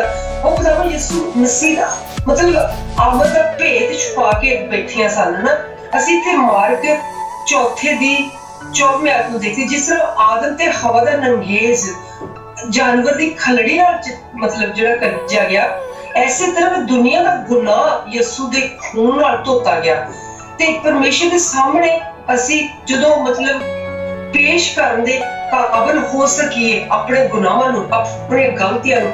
ਅਸੀਂ ਤੇ ਇਹ ਵੀ ਦੇਖਿਆ ਮਾਰਕ 14ਵੀਂ ਦੀ 24ਵੀਂ ਆਇਤ ਦੇ ਵਿੱਚ ਉਹਨੇ ਕਿਹਾ ਕਿ ਇਹ ਮੇਰਾ ਲਹੂ ਹੈ ਜੋ ਮੈਂ ਬਹੁਤਿਆਂ ਦੇ ਲਈ ਵਹਾਇਆ ਜਾਂਦਾ ਹੈ। ਇੱਥੇ ਸਾਨੂੰ ਉਹਨੇ ਮਤਲਬ ਇਹਦੀ ਹੱਕ ਦੇ ਦਿੱਤਾ ਕਿ ਮੇਰਾ ਲਹੂ ਹੈ ਤੇ ਬਹੁਤਿਆਂ ਲਈ ਵਹਾਇਆ ਜਾਂਦਾ, ਪਰ ਪਹਿਲਾਂ ਉਹਨੇ ਵਹਾਇਆ ਸਾਡੇ ਲਈ ਆਪਣਾ ਖੂਨ ਕੁਰਬਾਨੀ ਕੀਤੀ ਤਾਂ ਕਿ ਅਸੀਂ ਸਾਫ਼ ਹੋ ਸਕੀਏ, ਤਾਂ ਕਿ ਯਿਸੂ ਦੇ ਖੂਨ ਦੇ ਨਾਲ ਅਸੀਂ ਧੋਤੇ ਜਾ ਸਕੀਏ। ਹੁਣ ਤੁਸੀਂ ਇੱਥੇ ਅਸੀਂ ਜਿਹੜੀ ਚੀਜ਼ ਪੜ੍ਹੀ ਹੈ ਦੇਖੋ ਇੰਟਰਸਟਿੰਗ ਹੈ ਨਾ, ਕਿ ਅਸੀਂ ਇਹ ਦੇਖਿਆ ਕਿ ਜਦੋਂ ਮਤਲਬ ਅਸੀਂ ਬੁੱਧ ਦੇ ਨਾਲ ਅਕਲ ਦੇ ਨਾਲ ਅਸੀਂ ਨਹੀਂ ਜਾ ਸਕਦੇ ਖੁਦਾ ਦੀ ਬਾਦਸ਼ਾਹੀ ਦੇ ਵਿੱਚ, ਕਿਉਂਕਿ ਅਕਲ ਦੇ ਧੋਖੇ ਵਿੱਚ ਹੀ ਤਾਂ ਇਹ ਪੈ ਗਈ ਕਿ ਉਹਨੂੰ ਕਿਹਾ ਕਿ ਤੁਸੀਂ ਸਿਆਣੇ ਹੋ ਜਾਓਗੇ, ਕੁਰਬਾਨੀ ਨਾਲ ਜਾ ਸਕਦੇ ਆ। ਅਕਲ ਦੇ ਧੋਖੇ ਅਕਲ ਦੇ ਭੁਲੇਖੇ ਨਾਲ ਤੂੰ ਗੁਨਾਹ ਕਰ ਲਿਆ, ਪਰ ਖੁਦਾਵੰਦ ਯਿਸੂ ਮਸੀਹ ਦੀ ਕੁਰਬਾਨੀ ਦੇ ਨਾਲ ਉਹਦੇ ਖੂਨ ਦੇ ਨਾਲ ਅਸੀਂ ਮਤਲਬ ਜਾ ਰਹੇ। ਹੁਣ ਦੇਖੋ ਕਿਸੇ ਕੋਲ ਬਹੁਤ ਜ਼ਿਆਦਾ ਅਕਲ ਹੈ, ਬਹੁਤ ਜ਼ਿਆਦਾ ਉਹਦੇ ਕੋਲ ਡਿਗਰੀਆਂ ਹੈ ਜਾਂ ਬਹੁਤ ਜ਼ਿਆਦਾ ਉਹਦੇ ਕੋਲ ਉਹਨੂੰ ਮਕੈਨਿਕ ਹੈ, ਉਹਨੂੰ ਸਾਰੀ ਚੀਜ਼ਾਂ ਆਉਂਦੀਆਂ, ਉਹ ਬਹੁਤ ਜ਼ਿਆਦਾ ਗੁਨਾਹ ਵੀ ਕਰ ਸਕਦਾ ਆ ਉਹਨਾਂ ਦੇ ਵਿੱਚ ਰਲ ਕੇ, ਜਿਹੜਾ ਕਿ ਮੈਂ ਪਹਿਲਾਂ ਵੀ ਕਿਹਾ। ਪਰ ਬਹੁਤ ਜ਼ਿਆਦਾ ਜਿਹੜੀ ਕੁਰਬਾਨੀ ਦੀ ਤਰਬੀਅਤ ਆ, ਹਰ ਵੇਲੇ ਕੁਰਬਾਨ ਕਰਨੀ ਤਰਬੀਅਤ ਆ, ਉਹ ਤੁਹਾਡੇ ਬਹੁਤ ਜ਼ਿਆਦਾ ਗੁਨਾਹਾਂ ਨੂੰ ਯਿਸੂ ਦੇ ਖੂਨ ਧੋ ਸਕਦੀ ਆ ਤੇ ਤੁਸੀਂ ਉਹਦੇ ਵਿੱਚ ਮਤਲਬ ਉਹ ਗਲਤੀ ਮਾਫ ਕਰ ਦਿੰਦਾ ਤੇ ਤੁਹਾਨੂੰ ਆਪਣੇ ਵਰਗੇ ਨਵੇਂ ਨਰੋਏ ਕਰ ਦਿੰਦਾ, ਤੁਸੀਂ ਉਹਦਾ ਸੁਭਾਅ ਮੰਗ ਸਕਦੇ ਹੋ, ਤੁਹਾਨੂੰ ਮਦਦ ਮਿਲ ਸਕਦੀ ਹੈ। ਇਸ ਤਰ੍ਹਾਂ ਅਸੀਂ ਮਤਲਬ ਅੱਗੇ ਦੇਖਦੇ ਹਾਂ ਕਿ ਜੌਨ 3:16ਵੀਂ ਆਇਤ ਮੁਤਾਬਿਕ ਕਿ ਜਿਹੜਾ ਪਹਿਲਾ ਜੋੜਾ ਅਸਮਾਨ ਨੂੰ ਬਾਹਰ ਕੱਢਿਆ ਗਿਆ, ਜਦੋਂ ਅਸੀਂ ਦੇਖਿਆ ਨਾ ਕਿ ਆਦਮ ਦੇ ਬਾਗ ਦੇ ਵਿੱਚੋਂ ਉਹਨਾਂ ਨੂੰ ਬਾਹਰ ਕੱਢ ਦਿੱਤਾ ਗਿਆ, ਜਿਹੜਾ ਸਭ ਤੋਂ ਪਹਿਲਾ ਜੋੜਾ ਅਸਮਾਨ ਨੂੰ ਬਾਹਰ ਕੱਢਿਆ ਗਿਆ, ਉਹ ਖੁਦਾ ਨੇ ਉਸ ਜੋੜੇ ਨੂੰ ਦੁਬਾਰਾ ਸਮੇਟਣ ਲਈ ਉਸੇ ਵੇਲੇ ਆਪਣੇ ਪੁੱਤਰ ਦੀ ਕੁਰਬਾਨੀ ਨੂੰ ਸੋਚ ਲਿਆ, ਉਸੇ ਵੇਲੇ ਉਹਨੂੰ ਬਚਾਉਣ ਲਈ ਜਦੋਜਹਿਦ ਕਰਨ ਲਈ ਯਤਨ ਕਰਨਾ ਸ਼ੁਰੂ ਕੀਤਾ। ਤੇ ਸਭ ਤੋਂ ਪਹਿਲੀ ਕੁਰਬਾਨੀ ਸਾਨੂੰ ਜਿਹੜੀ ਨਜ਼ਰ ਆਉਂਦੀ ਹੈਗੀ ਉਹ ਹੈਗੀ ਉਸ ਜਾਨਵਰ ਦੀ ਜਿਹਦੀ ਖਲੜੀ ਦੇ ਨਾਲ, ਜਿਹਦੀ ਮਤਲਬ ਸਕਿਨ ਦੇ ਨਾਲ, ਖਲ ਦੇ ਨਾਲ ਉਹਨਾਂ ਦੇ ਦੋਨਾਂ ਦੇ ਉਹਨੇ ਚੋਲੇ ਬਣਾਏ, ਤੈਮਤੇ ਬਣਾਏ। ਜਿਸ ਤਰ੍ਹਾਂ ਆਹ ਸਾਡੇ ਕੋਲ ਅੱਜ ਕੱਪੜਾ ਹੈ ਜਿਹੜਾ ਕਿ ਧਰਤੀ ਵਿੱਚੋਂ ਉੱਗ ਕੇ ਜੋ ਵੀ ਉਹਦਾ ਪੜਦਾ, ਪਰ ਉਹਨਾਂ ਦਾ ਤੇ ਜੋ ਇਹ ਕਿਸੇ ਦੀ ਕੁਰਬਾਨੀ ਨਹੀਂ, ਜ਼ਰੂਰ ਇੱਥੇ ਕਿਸੇ ਖੂਨ ਕਿਸੇ ਨਾਲ ਲੱਗਿਆ ਪਰ ਅਸੀਂ ਨਹੀਂ ਕਰਕੇ ਲੱਗੇ ਉਹਨੇ, ਪਰ ਉਹਨਾਂ ਦੇ ਉੱਤੇ ਕੁਰਬਾਨੀ ਪਹਿਲੀ ਗਈ ਕਿ ਪਹਿਲਾਂ ਖੂਨ ਧਰਤੀ ਤੇ ਡਿੱਗਿਆ। ਪਰ ਇੱਥੇ ਸਾਨੂੰ ਪਤਾ ਲੱਗਦਾ ਕਿ ਕਿਉਂ, ਕਿਉਂਕਿ ਉਹਨੇ ਕੀ ਕਿਹਾ, ਉਹਨੇ ਕਿਹਾ ਕਿ ਮੈਂ ਇੰਨਾ ਪਿਆਰ ਕੀਤਾ, ਖੁਦਾ ਨੇ ਕਿਹਾ ਕਿ ਪਰਮੇਸ਼ਰ ਨੇ ਇਨਸਾਨ ਦੀ ਬੜੀ ਦੁਨੀਆ ਨੂੰ ਅਜਿਹਾ ਪਿਆਰ ਕੀਤਾ ਕਿ ਆਪਣਾ ਇਕਲੌਤਾ ਪੁੱਤਰ ਬਖਸ਼ ਦਿੱਤਾ ਤਾਂ ਜੋ ਹਰੇਕ ਜਿਹੜਾ ਉੱਤੇ ਨਿਸ਼ਚਾ ਕਰਦਾ ਨਾਸ਼ ਨਾ ਹੋਵੇ ਬਲਕਿ ਸਦਾ ਦਾ ਜੀਵਨ ਜਿਹੜਾ ਉਹ ਪ੍ਰਾਪਤ ਕਰੇ। ਅਸੀਂ ਵਿਆਖਿਆ ਜਿਹੜੀ ਆ ਉਹ ਪਹਿਲੇ ਜੈਨਸਿਸ ਦੀ ਕੀਤੀ ਆ। ਹੁਣ ਅਸੀਂ ਜਿਹੜਾ ਮੈਥਿਊ ਦੇ 3 ਚੈਪਟਰ ਵੱਲ ਜਾਂਦੇ ਆ ਤੇ ਮੈਂ ਆਸ ਕਰਦੇ ਹਾਂ ਕਿ ਉਹ ਵੀ ਸਾਨੂੰ ਇਸੇ ਤਰ੍ਹਾਂ ਖੁਦਾ ਦੀ ਬਹੁਤ ਜਿਹੜੀ ਮਰਜ਼ੀ ਆ ਤੇ ਸਾਡੀ ਵੀ ਜਿਹੜੀ ਜ਼ਿੰਦਗੀ ਦੀ ਮੁਸ਼ਕਿਲ ਹੈ ਉਹਨਾਂ ਤੋਂ ਮੋੜੂਗਾ। यूहन्ना बपतिस्मा देने वाला ते प्रभु दा बपतिस्मा ਇਹ ਹੈਗਾ ਮੱਤੀ 3। ਉਹਨੇ ਦਿਨ यूहन्ना बपतिस्मा देने वाला आके ਯਹੂਦੀਆਂ ਦੇ ਉਜਾੜ ਵਿੱਚ ਪ੍ਰਚਾਰ ਕਰਨਾ ਲੱਗਿਆ ਕਿ ਤੌਬਾ ਕਰੋ ਕਿਉਂਕਿ ਸਵਰਗ ਦਾ ਰਾਜ ਨੇੜੇ ਆ ਗਿਆ। ਇਹ ਉਹੀ ਹੈ ਜਿਹਦੇ ਵਿਖੇ ਯਸਾਇਆ ਨਬੀ ਦੀ ਜ਼ੁਬਾਨੀ ਕਿਹਾ ਗਿਆ ਸੀ ਕਿ ਉਜਾੜ ਵਿੱਚ ਹੋਕਾ ਦੇਣ ਵਾਲੇ ਦੀ ਆਵਾਜ਼ ਵੀ ਪ੍ਰਭੂ ਦੇ ਰਸਤੇ ਨੂੰ ਤਿਆਰ ਕਰੋ, ਉਹਦੇ ਰਾਹਾਂ ਨੂੰ ਸਿੱਧਾ ਕਰੋ। ਇਹ ਜੋ ਉਹਨਾਂ ਦੇ ਵਸਤਰ ਊਠ ਦੇ ਵਾਲਾਂ ਦੇ ਸਨ, ਚੰਮ ਦੀ ਪੇਟੀ ਉਹਦੇ ਲੱਕ ਦੇ ਦੁਆਲੇ ਸੀ, ਉਹਦਾ ਭੋਜਨ ਟਿੱਡੀਆਂ ਦੇ ਵਣ ਦਾ ਸ਼ਹਿਦ ਸੀ। ਯਰੂਸ਼ਲਮ ਦੇ ਸਾਰੇ ਯਹੂਦੀਆਂ ਤੇ ਜਰਦਨ ਦੇ ਸਾਰੇ ਲਾਭ ਸ਼ਾਮ ਦੇ ਰਹਿਣ ਵਾਲੇ ਉਹਦੇ ਕੋਲ ਚੱਲੇ ਆਉਂਦੇ। ਉਹ ਆਪੋ ਆਪਣੇ ਪਾਪਾਂ ਨੂੰ ਮੰਨ ਕੇ ਜਰਦਨ ਨਦੀ ਵਿੱਚ ਉਹਦੇ ਹੱਥੋਂ ਬਪਤਿਸਮਾ ਲੈਂਦੇ। ਜਦੋਂ ਉਹਨੇ ਵੇਖਿਆ ਕਿ ਫਰੀਸੀਆਂ ਦੇ ਸਦੂਕਿਆਂ ਵਿੱਚੋਂ ਬਥੇਰੇ ਮੈਥੋਂ ਬਪਤਿਸਮਾ ਲੈਣ ਆਉਂਦੇ ਹਨ, ਉਹਨਾਂ ਨੂੰ ਕਿਹਾ ਕਿ ਸੱਪਾਂ ਦੇ ਬੱਚਿਓ, ਤੁਹਾਨੂੰ ਆਉਣ ਵਾਲੇ ਕੋਪ ਤੋਂ ਭੱਜਣਾ ਕਿਹਨੇ ਦੱਸਿਆ? ਤੁਸੀਂ ਤੌਬਾ ਜੋਗਾ ਫਲ ਦਿਓ ਤੇ ਆਪਣੇ ਮਨ ਵਿੱਚ ਇਸ ਗੱਲ ਨੂੰ ਕਹਿਣ ਦੀ ਸੋਚ ਨਾ ਕਰੋ ਕਿ ਅਬਰਾਹਮ ਸਾਡਾ ਪਿਤਾ ਹੈ, ਕਿਉਂਕਿ ਮੈਂ ਤੁਹਾਨੂੰ ਕਹਿਣਾ ਹੈ ਵੀ ਪਰਮੇਸ਼ਰ ਅਬਰਾਹਮ ਦੇ ਲਈ ਇਹਨਾਂ ਪੱਥਰਾਂ ਵਿੱਚੋਂ ਬਾਲਕ ਪੈਦਾ ਕਰ ਸਕਦਾ ਹੈ ਤੇ ਬ੍ਰਿਸ਼ਾਂ ਦੀ ਜੜ ਉੱਤੇ ਤਾਂ ਹੁਣ ਕੁਹਾੜਾ ਰੱਖਿਆ ਹੋਇਆ ਹੈ। ਸੋ ਹਰੇਕ ਬ੍ਰਿਸ਼ ਜਿਹੜਾ ਅੱਛਾ ਫਲ ਨਹੀਂ ਦਿੰਦਾ, ਉਹ ਵੱਡੇ ਤੇ ਅੱਗ ਵਿੱਚ ਸੁੱਟਿਆ ਜਾਣਾ। ਮੈਂ ਤਾਂ ਤੁਹਾਨੂੰ ਤੌਬਾ ਦੇ ਲਈ ਪਾਣੀ ਨਾਲ ਬਪਤਿਸਮਾ ਦੇਣਾ, ਪਰ ਜਿਹੜਾ ਮੇਰੇ ਤੋਂ ਮਗਰੋਂ ਆਉਣ ਵਾਲਾ ਹੈ ਉਹ ਮੇਰੇ ਨਾਲ ਬਲਵਾਨ ਹੈ ਤੇ ਉਹਦੀ ਜੁੱਤੀ ਵੀ ਚੁੱਕਣ ਦੇ ਮੈਂ ਯੋਗ ਨਹੀਂ। ਤੁਹਾਨੂੰ ਪਵਿੱਤਰ ਆਤਮਾ ਦੀ ਅੱਗ ਦੇ ਨਾਲ ਬਪਤਿਸਮਾ ਦਿਓ। ਉਹਦੀ ਤੰਗਲੀ ਉਹਦੇ ਹੱਥ ਵਿੱਚ ਹੈ ਤੇ ਉਹਦੇ ਪੇੜ ਨੂੰ ਆਪਣੇ ਨੂੰ ਚੰਗੀ ਤਰ੍ਹਾਂ ਸਾਫ਼ ਕਰਕੇ ਆਪਣੀ ਕਣਕ ਨੂੰ ਕੋਠੇ ਵਿੱਚ ਜਮ੍ਹਾਂ ਕਰਕੇ ਤੇ ਤੂੜੀ ਨੂੰ ਅੱਗ ਵਿੱਚ ਸਾੜੂਗਾ, ਜਿਹੜੀ ਬੁੱਝਣ ਵਾਲੀ ਨਹੀਂ। ਤਦ ਯਿਸੂ ਗਲੀਲ ਤੋਂ ਜਰਦਨ ਦੇ ਕੰਢੇ ਯਹੂਦਾ ਕੋਲ ਬਪਤਿਸਮਾ ਲੈਣ ਲਈ ਆਇਆ। ਯਿਸੂ ਜਰਦਨ ਦੇ ਕੰਢਿਓਂ ਯਹੂਨਾ ਕੋਲ ਬਪਤਿਸਮਾ ਲੈਣ ਨੂੰ ਆਇਆ, ਪਰ ਯਹੂਨਾ ਨੇ ਕਹਿ ਕੇ ਉਹਨੂੰ ਰੋਕਿਆ ਕਿ ਮੈਨੂੰ ਤਾਂ ਤੇਰੇ ਕੋਲ ਬਪਤਿਸਮਾ ਲੈਣ ਦੀ ਲੋੜ ਹੈ, ਤੂੰ ਮੇਰੇ ਕੋਲ ਆਇਆ। ਪਰ ਯਿਸੂ ਨੇ ਉਹਨੂੰ ਉੱਤਰ ਦਿੱਤਾ, ਹੋਣ ਦੇ, ਕਿਉਂਕਿ ਸਾਨੂੰ ਯੋਗ ਹੈ ਕਿ ਅਸੀਂ ਇਸ ਧਰਮ ਨੂੰ ਇਸੇ ਤਰ੍ਹਾਂ ਪੂਰਾ ਕਰੀਏ। ਤਾਂ ਉਸਨੂੰ ਹੋਣ ਦਿੱਤਾ ਤੇ ਯਿਸੂ ਬਪਤਿਸਮਾ ਲੈ ਚੁੱਕਿਆ ਤੇ ਉਹਨੇ ਝੱਟ ਪਾਣੀ ਤੋਂ ਉੱਪਰ ਆਇਆ ਤੇ ਵੇਖੋ ਆਕਾਸ਼ ਉਹਦੇ ਲਈ ਖੁੱਲ ਗਿਆ ਤੇ ਉਹਨੇ ਪਰਮੇਸ਼ਰ ਦਾ ਆਤਮਾ ਕਬੂਤਰ ਵਾਂਗੂ ਉਤਰਦਾ ਆਪਣੇ ਤੇ ਆਉਂਦਾ ਹੋਇਆ ਵੇਖਿਆ ਤੇ ਇੱਕ ਸਵਰਗੀ ਬਾਣੀ ਬਚਨ ਕਿ ਇਹ ਮੇਰਾ ਪਿਆਰਾ ਪੁੱਤਰ ਹੈ, ਇਸ ਤੋਂ ਮੈਂ ਪ੍ਰਸੰਨ ਹਾਂ। ਹੁਣ ਅਸੀਂ ਇਹਦੀ ਵਿਆਖਿਆ ਦੇਖਦੇ ਹਾਂ ਕਿ ਅਸੀਂ ਦੇਖਦੇ ਕਿ ਤੌਬਾ, ਸਭ ਤੋਂ ਪਹਿਲਾਂ ਤੌਬਾ ਦੀ ਅਸੀਂ ਗੱਲ ਦੇਖਦੇ ਹਾਂ।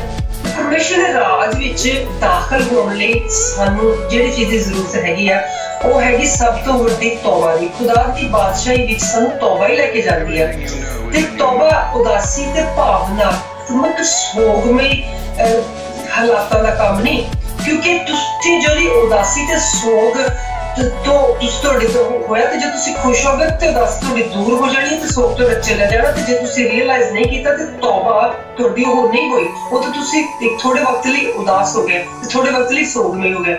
ਤੌਬਾ ਬਲਕਿ ਜਿਹੜੀ ਹੈਗੀ ਆ ਉਹ ਸਾਨੂੰ ਉਸ ਸਥਿਤੀ ਜਦੋਂ ਵਾਪਸ ਆ ਜਾਓਗੇ ਤੇ ਤੁਸੀਂ ਫਿਰ ਪੱਕੀ ਤਰ੍ਹਾਂ ਉਸ ਗਲਤੀ ਦੇ ਅੰਦਰ ਬੰਦ ਕਰ ਦਿੱਤੇ ਜਾਂਦੇ ਹੋ ਤੇ ਤੁਸੀਂ ਦੁਬਾਰਾ ਉਹੀ ਗਲਤੀ ਫਿਰ ਕਰ ਲੈਂਦੇ ਹੋ। ਪਰ ਤੌਬਾ ਤੁਹਾਡਾ ਉਹ ਫੈਸਲਾ ਹੈ ਜਿਹੜਾ ਸੱਪ ਦੇ ਸਿਰ ਉੱਤੇ ਪੈਰ ਰੱਖ ਕੇ ਆਪਣੀ ਮਰਜ਼ੀ ਦੇ ਖਿਲਾਫ ਫੈਸਲਾ ਕਰਨ ਦੀ ਤੁਹਾਨੂੰ ਸਮਰੱਥਾ ਦਿੰਦਾ ਹੈ। ਕਿਹੜਾ ਸੱਪ? ਉਹ ਜਿਹੜੇ ਸੱਪ ਲਈ ਸਾਨੂੰ ਕਿਹਾ ਗਿਆ ਕਿ ਤੂੰ ਹੁਣ ਹਰ ਵੇਲੇ ਇਹਨੂੰ ਤੇਰੀ ਅੱਡੀ ਇਹਨੂੰ ਫੇਂਗੀ ਤੇ ਤੂੰ ਉਹਦੀ ਤੇਰਾ ਪੈਰ ਉਹਨੂੰ ਫੇਂਗਾ ਤੇ ਉਹ ਤੇਰੀ ਅੱਡੀ ਨੂੰ ਡੰਗ ਮਾਰੇਗਾ, ਕਿਉਂਕਿ ਉਹਨੇ ਡੰਗ ਮਾਰਨ ਦੀ ਕੋਸ਼ਿਸ਼ ਕਰਨੀ ਪਰ ਤੁਸੀਂ ਉਹਦੇ ਸਿਰ ਨੂੰ ਫੇਰਨ ਦੀ ਕੋਸ਼ਿਸ਼ ਕਰਨੀ।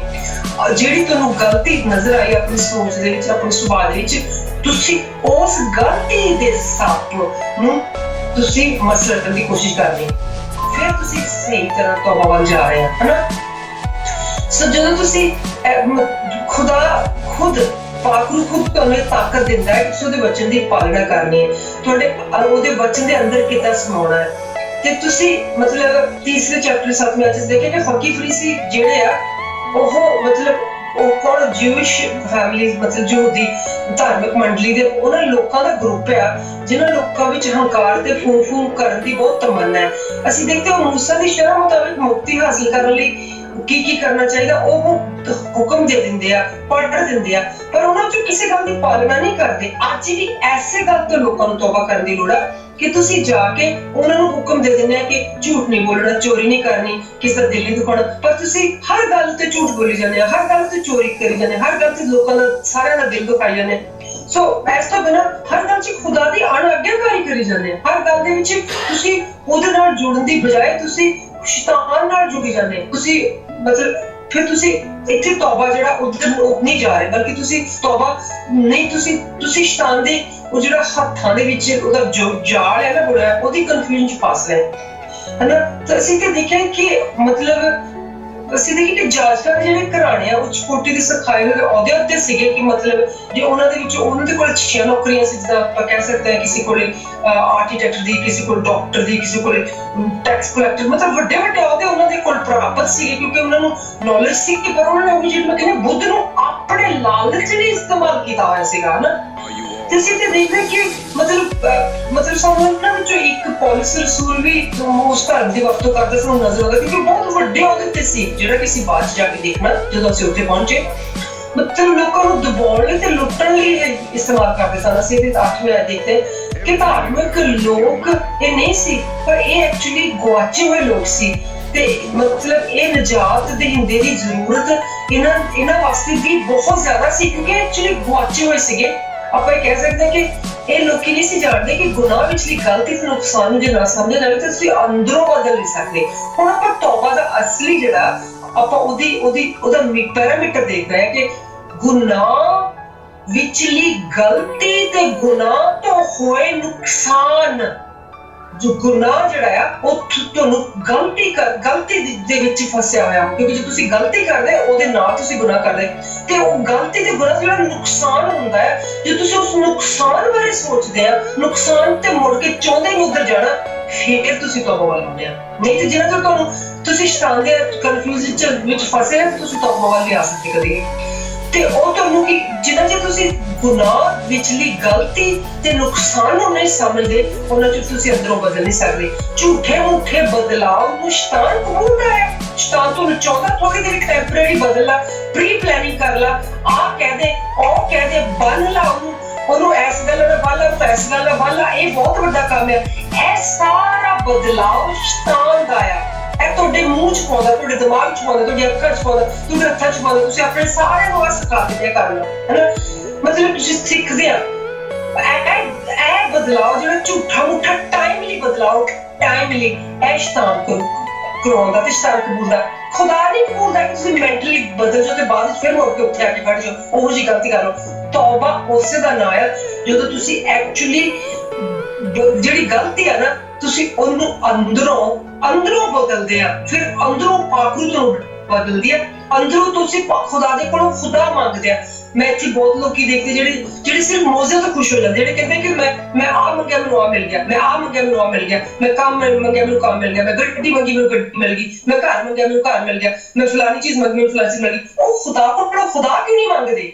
ਉਹ ਖੁਦਾ ਕੋਲੋਂ ਐਕਚੁਅਲੀ ਉਹ ਖੁਦਾ ਦੇ ਕੋਲੋਂ ਪਾਕ ਦਾ ਮਸਲਾ ਕਿਉਂ ਨਹੀਂ ਮੰਗਦੇ? ਪਾਕ ਰੂਹ ਉਹਨਾਂ ਦੇ ਅੰਦਰ ਜਦੋਂ ਆ ਕੇ ਡੇਰਾ ਕਰੂਗਾ ਤੇ ਝੂਠਾ ਮੂਠਾ ਬਦਲਾਵ, ਝੂਠੀਆਂ ਮੂਠੀਆਂ ਚੀਜ਼ਾਂ ਉਹਨਾਂ ਅੰਦਰੋਂ ਬਾਹਰ ਜਾਣਗੀਆਂ। ਜਿਨ੍ਹਾਂ ਚਿਰ ਝੂਠੀਆਂ ਮੂਠੀਆਂ ਚੀਜ਼ਾਂ ਜਿਹੜੀਆਂ ਨਾ ਉਹ ਅੰਦਰ ਦੇ ਉਹਨਾਂ ਨੂੰ ਫੜ ਕੇ ਘੁੱਟ ਕੇ ਪਿਆਰ ਨਾਲ ਦਿਲ ਦੇ ਜਿਹੜੇ ਰੱਖਣੇ ਚ ਰੱਖੇ ਹੋਏ ਉਹਨਾਂ ਚਿਰ ਪਾਕ ਉਹਨਾਂ ਦੇ ਦਿਲ ਚ ਨਹੀਂ ਆ ਸਕਦਾ, ਉਹਨਾਂ ਦੇ ਨਾਲ ਉਹਦਾ ਨਹੀਂ, ਕਿਉਂਕਿ ਉਹਨਾਂ ਦਾ ਪਾਕ ਰੂਹ ਨਾਲ ਰਿਸ਼ਤਾ ਨਹੀਂ। ਉਹ ਬੱਚੇ ਨੂੰ ਅੰਦਰ ਨਹੀਂ ਰੱਖ ਸਕਦੇ, ਕਿਉਂਕਿ ਉਹ ਬੱਚੇ ਨੂੰ ਅੰਦਰ ਨਹੀਂ ਰੱਖ ਸਕਦੇ ਤੇ ਉਹ ਜਿਹੜੇ ਆ ਉਹ ਮੁੜ ਕੇ ਫਿਰ ਜਿਹੜੀਆਂ ਗਲਤ ਚੀਜ਼ਾਂ ਉਹਨਾਂ ਨੂੰ ਆ ਕੇ ਪਰੇਸ਼ਾਨ ਕਰਦੇ ਰਹਿੰਦੀਆਂ। ਫਿਰ ਅਸੀਂ ਦੇਖਦੇ ਕਿ ਇਹਦੀ ਜਿਹੜੀ ਤੀਸਰੇ ਦੀ 11ਵੀਂ ਆਇਤ ਹੈਗੀ ਆ ਕਿ ਸਾਨੂੰ ਇੱਥੇ ਕਹਿੰਦਾ ਕਿ ਇਹਨਾਂ ਲੋਕਾਂ ਦਾ ਗੁਨਾਹ ਤੇ ਗਲਤੀ ਨੂੰ ਮਹਿਸੂਸ ਕਰਕੇ ਨਫ਼ਰਤ ਕਰਕੇ ਆਪਣੇ ਆਪ ਨੂੰ ਪਰਮੇਸ਼ਰ ਦੇ ਵਚਨ ਨਾਲ ਭਰਿਆ ਹੋਇਆ ਤਰੀਕਾ ਜਿਹੜਾ ਉਹੀ ਤੌਬਾ ਜੋਗਾ ਫਲ ਲਿਆਉਣ ਦੀ ਪ੍ਰੇਰਨਾ ਬਣ ਸਕਦਾ ਹੈ। ਤੀਸਰੇ ਚੈਪਟਰ ਦੀ 11ਵੀਂ ਆਇਤ, ਅੱਗ ਦਾ ਬਪਤਿਸਮਾ ਇੱਕ ਅਜਿਹੀ ਮੋਹਰ ਹੈ ਜਿਹਦੇ ਤੋਂ ਉਹਨੇ ਕਿਹਾ ਕਿ ਉਹ ਆਊਗਾ ਤੁਹਾਨੂੰ ਅੱਗ ਦਾ ਬਪਤਿਸਮਾ ਦੇਊਗਾ। ਹੁਣ ਕੀ ਅੱਗ ਦਾ ਬਪਤਿਸਮਾ ਲੋਕੀ ਸੋਚਦੇ ਕਿ ਉਹਨਾਂ ਨੂੰ ਲੈਣ ਦੀ ਲੋੜ ਨਹੀਂ। ਅੱਗ ਦਾ ਬਪਤਿਸਮਾ ਇਹੋ ਜਿਹੀ ਮੋਹਰ ਹੈ ਜਿਹੜੀ ਤੁਹਾਨੂੰ ਖੁਦਾ ਦੀ ਮਰਜ਼ੀ ਨਾਲ ਭਰ ਕੇ ਉਸੇ ਤਰ੍ਹਾਂ ਦਾ ਬਣਾ ਦਿੰਦੀ ਜਿਸ ਤਰ੍ਹਾਂ ਦਾ ਖੁਦਾ ਤੁਹਾਨੂੰ ਚਾਹੁੰਦਾ ਆ। ਸੋ ਅੱਗ ਦਾ ਬਪਤਿਸਮਾ ਜਿਹੜਾ ਖੁਦਾ ਯਿਸੂ ਮਸੀਹ ਦਾ ਇਸ ਦੁਨੀਆ ਤੇ ਰਹਿਣਾ ਸਹਿਣਾ, ਉਹੀ ਹੌਸਲਾ, ਉਹੀ ਤਾਕਤ, ਉਹੀ ਜ਼ਿੰਦਗੀ ਤੇ ਉਹੀ ਦਲੇਰੀ ਤੁਰ ਦਿੰਦਾ ਜਿਹੜੀ ਖੁਦਾ ਯਿਸੂ ਮਸੀਹ ਨੇ ਇੱਥੇ ਆ ਕੇ ਦੁਨੀਆ ਤੇ ਫਕੀਰ ਫਰਿਸ਼ਤਾਂ ਨਾਲ ਲੜ ਕੇ ਕੁਰਬਾਨੀ ਤੱਕ ਪਹੁੰਚ ਕੇ ਦੁਬਾਰਾ ਜ਼ਿੰਦਾ ਆਪਣੇ ਆਪ ਨੂੰ ਦੁਨੀਆ ਤੇ ਲਿਆ ਕੇ ਸਾਡੇ ਨਾਲ ਜਿਹੜਾ ਉਹਨਾਂ ਨੂੰ ਜੋੜੀ। ਉਹੀ ਹੌਸਲਾ, ਉਹੀ ਕੋਸ਼ਿਸ਼ਾਂ ਸਾਨੂੰ ਜਿਹੜੀਆਂ ਉਹਨਾਂ ਕੋਸ਼ਿਸ਼ਾਂ ਵਿੱਚੋਂ ਗੁਜ਼ਰਨਾ ਜ਼ਰੂਰੀ ਹੈ ਤਾਂ ਕਿ ਤੁਹਾਡੀ ਜਿਹੜੀ ਇਮਾਨਦਾਰੀ ਖੁਦਾ ਦੇ ਪ੍ਰਤੀ, ਆਪਣੇ ਆਪ ਪ੍ਰਤੀ, ਉਹਦੇ ਵਚਨ ਪ੍ਰਤੀ, ਆਪਣੀ ਤੌਬਾ ਪ੍ਰਤੀ ਜਿਹੜੀ ਆ ਉਹ ਪਰਪੱਕ ਹੋ ਜਾਵੇ। ਅਸੀਂ ਤੀਸਰੇ ਦੇਖਦੇ ਪਰ ਸਵਾਲ ਇਹ ਪੈਦਾ ਹੁੰਦਾ ਕਿ ਬਪਤਿਸਮਾ ਤੌਬਾ ਲਈ ਹੈ। ਜੇ ਬਪਤਿਸਮਾ ਤੇ ਖੁਦਾ ਯਿਸੂ ਮਸੀਹ ਨੇ ਕਿਉਂ ਬਪਤਿਸਮਾ ਲਿਆ? ਵੀ ਆਪਾਂ ਇਹਦਾ ਵੀ ਦੇਖਦੇ ਕਿਉਂਕਿ ਉਹਨੇ ਕਿਹਾ ਨਾ ਕਿ ਮੈਨੂੰ ਤਾਂ ਤੇਰੇ ਕੋਲ ਬਪਤਿਸਮਾ ਲੈਣ ਦੀ ਲੋੜ ਹੈ, ਤੂੰ ਕਿਉਂ ਬਪਤਿਸਮਾ ਮਤਲਬ ਲਵੇਂ? ਕਿਉਂਕਿ ਮੈਨੂੰ ਤੇਰੇ ਕੋਲ ਲੈਣ ਪਰ ਖੁਦਾ ਯਿਸੂ ਮਸੀਹ ਕਹਿੰਦੇ ਹੋਣ ਦੇ ਕਿਉਂਕਿ ਉਹ ਆਪਾਂ ਇੱਥੇ ਅੱਗੇ ਦੇਖਦੇ ਇਹਦਾ ਹਾਲ। क्योंकि खुदावन यीशु मसीह ने मतलब एक वो खुदावन यीशु मसीह गुनाह तो खाली सी, पाक पवित्र सी, जो पहले ही सिक्ख्या सिखाया सी, ते उन्हें बपतिस्मा ने क्यों लिया? क्योंकि उन्हें मरियम जो औरत सी उहदी कुख तो जन्म लिया, एक आदमी का रूप धारण किया, इसलिए कि पानी का बपतिस्मा लेके उन्हें सारे लिए इस रीत को स्थापित किया। क्योंकि जिस्मानी जरूरतों तो ऊपर उठ के उन्होंने भी अपनी मिनिस्ट्री शुरू करनी सी। तीसरे दी 16वें आयत देखते हैं, जो खुदावन यीशु मसीह ने बपतिस्मा लिया तो कबूतर पाक कबूतर ने आके खुदावन यीशु मसीह ਨੂੰ ਦੱਸਿਆ ਕਿ ਉਹ ਇਨਸਾਨੀ ਰੂਪ ਵਿੱਚ ਦੁਨੀਆ ਤੇ ਆਏ ਤੇ ਰੱਬੀ ਰੂਪ ਵਿੱਚ ਉਹਨਾਂ ਨੂੰ ਉਹ ਹੋਲੀ ਸਪਿਰਿਟ ਤੇ ਪਾਕ ਰੂਹ ਦੀ ਤਾਕਤ ਨਾਲ ਭਰਨ ਲਈ ਪਿਤਾ ਨੇ ਉਸ ਵੇਲੇ ਉਹਨਾਂ ਨੂੰ ਕੰਮ ਕਰਨ ਦੀ ਲੋੜ ਨੂੰ ਪੂਰਾ ਕਰਨ ਦੀ ਤਾਕਤ ਤੇ ਪਾਕ ਰੂਹ ਦੇ ਨਾਲ ਉਹਨੂੰ ਸੰਪੂਰਨ ਕੀਤਾ। ਉਹ ਤਸ਼ੱਦਦ ਤਸੀਹੇ ਜਿਹੜੇ ਹਾਸਿਲ ਕਰਨ ਲਈ ਦਰਦੀਲਾ ਘੋਲ ਸਹਿਣ ਜਿਹੜਾ ਉਹਨਾਂ ਨੇ ਸਹਿਣਾ ਸੀ ਉਹਨਾਂ ਨੇ ਪੂਰਾ ਕੀਤਾ। ਪਾਕ ਰੂਹ ਦੀ ਮਦਦ ਨਾਲ ਸਾਰੇ ਜਿਹੜੇ ਅਸੀਂ ਗੁਨਾਹ ਕੀਤੇ ਸਾਡੇ ਗੁਨਾਹਾਂ ਦੀ ਮਾਫੀ ਲਈ ਕੁਰਬਾਨੀ ਲਈ ਜਿਹੜਾ ਉਹਨਾਂ ਨੇ ਬਲੀ ਦਾ ਬੱਕਰਾ ਬਣਨਾ ਸੀ ਤੇ ਜਿਹੜਾ ਨਰਕਾਂ ਦੀ ਗੇਟ ਜਿਹੜੀ ਜਹੰਨਮ ਦੀ ਗੇਟ ਦੀਆਂ ਚਾਬੀਆਂ ਉਹਨਾਂ ਨੇ ਲੈ ਕੇ ਆਉਣੀਆਂ ਸੀ ਮੁਨਾਦੀ ਕਰਨ ਲਈ ਜਿਹੜੇ ਉੱਥੇ ਲੋਕੀ ਪਹਿਲਾਂ ਜਾ ਚੁੱਕੇ ਉਹਨਾਂ ਦੇ ਲਈ ਉਹ ਤਾਕਤ ਹਾਸਿਲ ਕਰਨ ਲਈ ਉਹਨਾਂ ਨੇ ਬਪਤਿਸਮਾ ਲੈ ਕੇ ਪਾਕ ਰੂਹ ਦਾ ਅੱਗ ਦਾ ਜਿਹੜਾ ਬਪਤਿਸਮਾ ਲੈ ਕੇ ਉਹਨਾਂ ਨੇ ਆਪਣੇ ਆਪ ਨੂੰ ਤਿਆਰ ਕੀਤਾ ਕਿਉਂਕਿ ਉਸ ਵੇਲੇ ਉਹ ਪੁੱਤਰ ਸੀ, ਉਹ ਪੁੱਤਰ ਹੈ।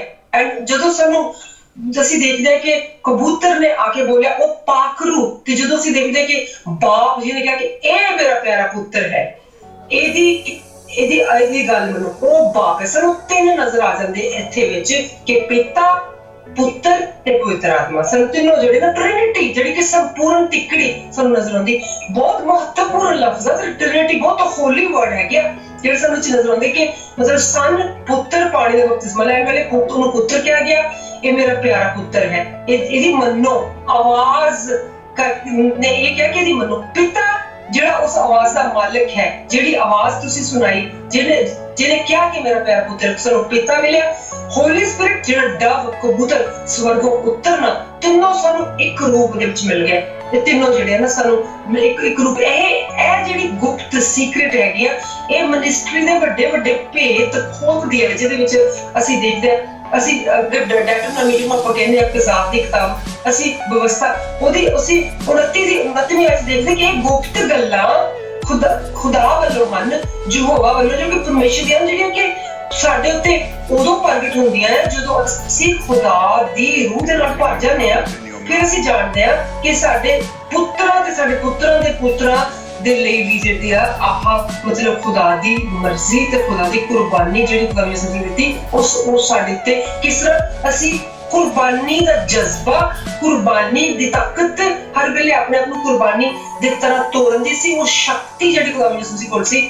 ਫਿਰ ਅਸੀਂ ਉਹ ਹਾਸਲ ਕਰਨਾ ਸਿੱਖ ਜਾਂਦੇ ਜਦੋਂ ਅਸੀਂ ਤੌਬਾ ਜੋਗਾ ਫੜ ਲਿਆਉਂਦੇ ਹਾਂ, ਜਦੋਂ ਅਸੀਂ ਤੌਬਾ ਨੂੰ ਸਮਝ ਲੈਂਦੇ ਹਾਂ, ਜਦੋਂ ਅਸੀਂ ਤੌਬਾ ਲਈ ਖੁਦਾ ਦੇ ਕੋਲੋਂ ਹਰ ਵੇਲੇ ਮੰਗ ਕਰਦੇ ਹਾਂ।